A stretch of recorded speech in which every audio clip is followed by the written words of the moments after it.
Assalamualaikum warahmatullahi wabarakatuh. Perkenalkan nama saya Siska Sri Sundari, NPM 17500022. Pada kesempatan ini saya akan menjelaskan yaitu mengenai dampak pandemi COVID-19 terhadap pedagang tradisional. Pandemi COVID-19 sudah tidak asing lagi didengar. Kasus pertama penyakit ini terjadi di kota Wuhan, Cina pada akhir Desember 2019. Setelah itu, COVID-19 menular antar manusia dengan sangat cepat dan menyebar ke puluhan negara, termasuk Indonesia. Penyebarannya yang cepat membuat beberapa negara menerapkan kebijakan untuk memberlakukan lockdown untuk mencegah penyebaran virus corona.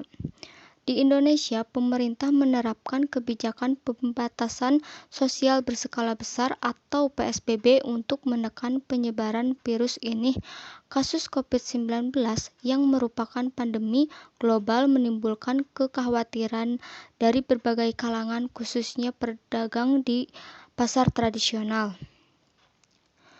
Tingkat kematian akibat COVID-19 menurut data yang dirilis Gugus Tugas Percepatan Penanganan COVID-19 Republik Indonesia, jumlah kasus terkonfirmasi positif hingga 20 Januari 2021 bahwa tingkat kematian yang disebabkan oleh COVID-19 di Indonesia adalah sekitar 2,9%. COVID-19 ini disebabkan oleh virus jenis baru dari coronavirus, kelompok virus yang menginfeksi sistem pernapasan, atau infeksi virus corona bisa menyebabkan infeksi pernapasan ringan sampai sedang serta flu atau infeksi sistem pernapasan dan paru-paru. COVID-19 awalnya ditularkan dari hewan ke manusia. Setelah itu diketahui bahwa infeksi ini juga bisa menular dari manusia ke manusia. Penularannya bisa melalui cara-cara. Yang pertama, tidak sengaja menghirup percikan ludah atau droplet yang keluar saat penderita COVID-19 bersin atau batuk. Yang kedua, memegang mulut, hidung, atau mata tanpa mencuci tangan terlebih dahulu setelah menyentuh benda yang terkena droplet penderita COVID-19. Yang ketiga, kontak jarak dekat kurang dari 2 meter dengan penderita COVID-19 tanpa mengenakan masker. Faktor resiko COVID-19 dapat menginfeksi siapa saja, tetapi efeknya akan lebih berbahaya atau bahkan fatal bila menyerang orang lanjut usia, ibu hamil, perokok, penderita penyakit tertentu, dan orang yang daya tahan tubuhnya lemah, seperti penderita kanker. Hal tersebut karena mudah menular. Penyakit ini juga beresiko tinggi menginfeksi para tenaga medis yang merawat pasien COVID-19.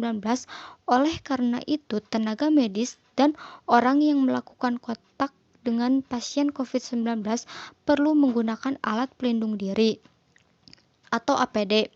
Selain itu, pemerintah bersama perusahaan farmasi dan berbagai institusi kesehatan kini juga tengah mengembangkan dan meneliti vaksin COVID-19 setelah melalui uji klinis dan dinyatakan efektif dan aman diberikan pada manusia.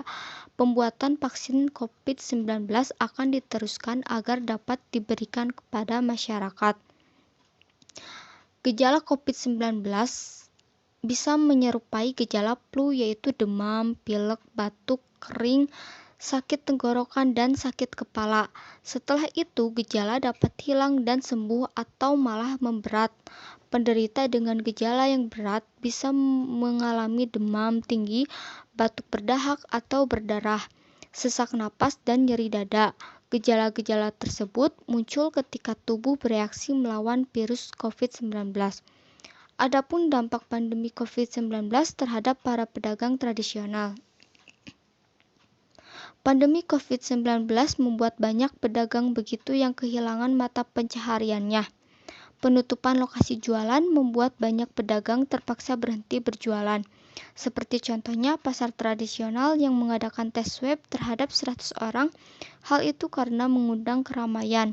Kepala Dinas Komunikasi Informasi Arsip dan Perpustakaan atau Diskominforpus Kota Cimahi Harjono mengatakan bahwa hasil tes swab sudah keluar bahwa adanya 2 pedagang yang terpapar COVID-19 dan hal tersebut tidak langsung menjadi dasar pembukaan pasar tradisional. Dan disitulah pasar tradisional menerapkan PSBB selama 2 minggu sejak tanggal 24 Mei pada tahun 2020 oleh pemerintah. Hal ini karena untuk mencegah penyebaran COVID-19.